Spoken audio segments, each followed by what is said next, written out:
Sherman Avenue, Evanston, there is a rather hidden bookstore called Bookends and Beginnings. The bookstore is famous for having lots of new books and loyal customers.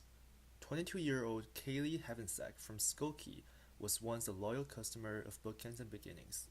After college, she returns to work part-time at the bookstore, and Kaylee says she loves selling books. I really love being able to recommend someone a book when you feel so passionately about a book, and then you get to recommend that to someone and they get really excited about it. I think that's the best part. Although the bookstore is rather hidden around the corner of an alley, Kaylee does get lots of chances to recommend books because, believe it or not, there are many daily visitors to the bookstore, whether returning or first time. So the guy that just left, Jeff, he comes in here a lot.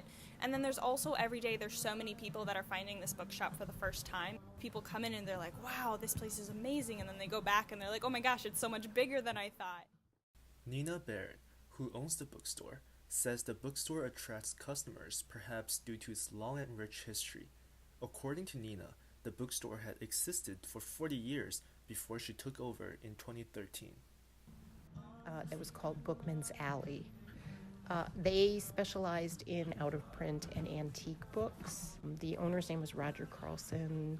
He just had a cult following of people who loved that store. It helps that the space has had an identity for more than 40 years as a bookstore.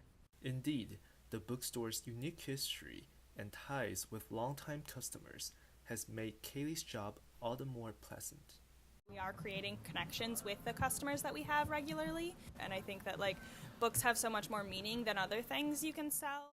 For 2012, this is Tim Lan reporting.